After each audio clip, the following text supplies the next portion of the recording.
Assalamualaikum warahmatullahi wabarakatuh. Perkenalkan, nama saya Rahma Maria. Saya dari kelas 10 MIPA 2.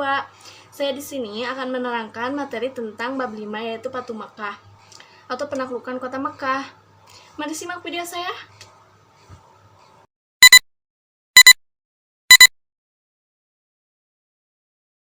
Guys, kita mulai dengan ucapan basmalah bersama-sama.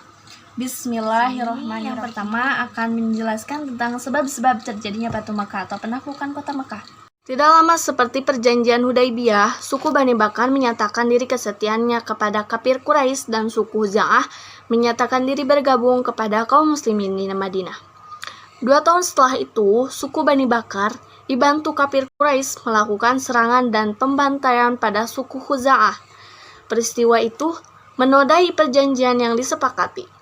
Untuk itu, sekitar 40 orang perwakilan suku Huza'ah mengadu peristiwanya kepada Rasulullah SAW dan minta bantuan pasukan untuk menyelesaikan persoalan tersebut. Serang beberapa dan mengajukan beberapa usulan berikut, yakni yang pertama, orang Quraisy harus menghentikan persekutuan dengan Bani Bakar. Yang kedua, orang Quraisy harus mengganti kerugian atas jatuhnya korban dari suku Huza'ah. Dan yang ketiga, orang Quraisy harus mengatakan pembatalan terhadap perjanjian Hudaybiyah. Memilih alternatif ketiga. Kenyataan itu membuat tidak ada pilihan lain bagi Rasulullah selain mempersiapkan pasukannya untuk melawan kafir Quraisy. Rasulullah menyiapkan pasukan paling besar sepanjang sejarah, yaitu 10.000 pasukan. Yang kedua, tentang Fatu Makkah, yakni faktor-faktor keberhasilan Fatu Makkah atau penaklukan kota Makkah. Sifat-sifat yang dilakukan pasukan Rasulullah SAW membuat penaklukan kota Makkah berjalan tanpa bertumpah darah. Rasulullah melakukan sesuatu tindakan amat bijaksana, memerintahkan pada para sahabatnya untuk tidak merusak dan mengotori kota Mekah dengan peperangan. Peperangan itu peristiwa yang sangat tidak disukai Rasulullah, karena Rasulullah ingin melihat umatnya saling damai, tentram, dan aman. Tidak ada kata peperangan. Nah, lanjut. Sebelum kaum muslimin masuk kota Mekah, dimaksud untuk menyiapkan segala sesuatu dengan matang, Rasulullah memerintahkan membuat kemah di sekitar Makkah. Dalam kesempatan itu, Abu Sufyan mendatangi perkemahan Rasulullah dan menyatakan diri masuk Islam. Demi menghindari pertumpahan darah, Rasulullah mengumumkan 3 hal. Nah, ini sangat penting, simak baik-baik ya. Yang pertama, siapa yang memasuki rumah Abu Sufyan akan memperoleh keamanan. Yang kedua, siapa yang masuk lingkungan Ka'bah akan memperoleh keamanan. Dan yang ketiga, siapa yang masuk masjid akan aman.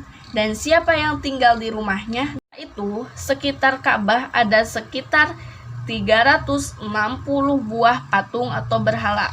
Sangat banyak sekali. Dan sekarang entah masih ada atau tidak karena saya belum pernah ke sana. Rasulullah menusuk patung-patung dan berhala itu dengan tongkat atau panah hingga jatuh menjadi berkeping-keping. Dan beliau membaca Quran surat Al-Isra yakni ayat ke-81. Bismillahirrahmanirrahim. Wa qul za'al haqqu wa zahaqa batilu innal batili kana zahuqa. Dan katakanlah, kebenaran telah datang dan yang batil telah lenyap. Sungguh, yang batil itu pasti lenyap.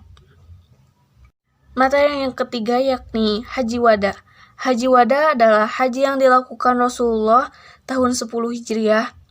Ia dinamai demikian karena berpamitan dengan umatnya dan menyatakan bahwa siapa tahu aku tidak dapat lagi bertemu kamu semua setelah tahun ini. Rasulullah SAW mendorong kaum muslimin untuk ikut berhaji dengan beliau.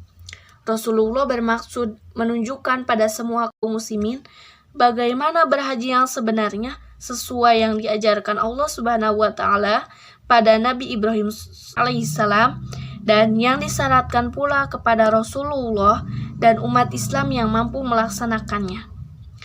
Pada Sabtu, hari Sabtu 25 Zulqaidah 10 Hijriah, setelah sholat zuhur di Masjid Nabawi menyampaikan beberapa tuntunan berkaitan dengan rombongan berangkat menuju Ji'al Hulaifah, merupakan mikat penduduk Madinah. Kedelapan, bertepatan hari Tarwiyah, beliau berangkat menuju Mina dan sholat 5 waktu di sana.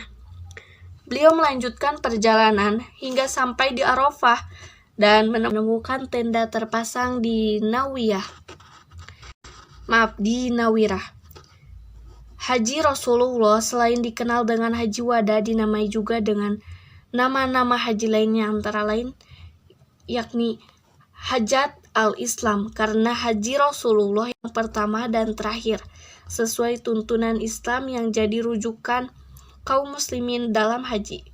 Yang kedua, Haji al-Baligh atau haji penyampaian karena khutbah Rasulullah ketika itu yang dinyatakan pada jamaah adalah, apakah aku telah menyampaikan yakni ajaran Islam?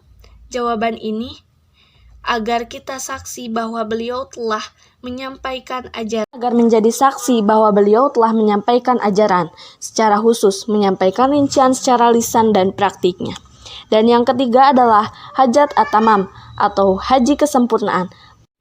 Yang terakhir, di dalam Fathu Mekah ada tambahan yakni tentang wafatnya Rasulullah SAW. Sekembalinya dari Haji Wada, akhirnya Safar 10 Hijriah, sekembali dari makam Baqi, Rasulullah singgah dari rumah Aisyah.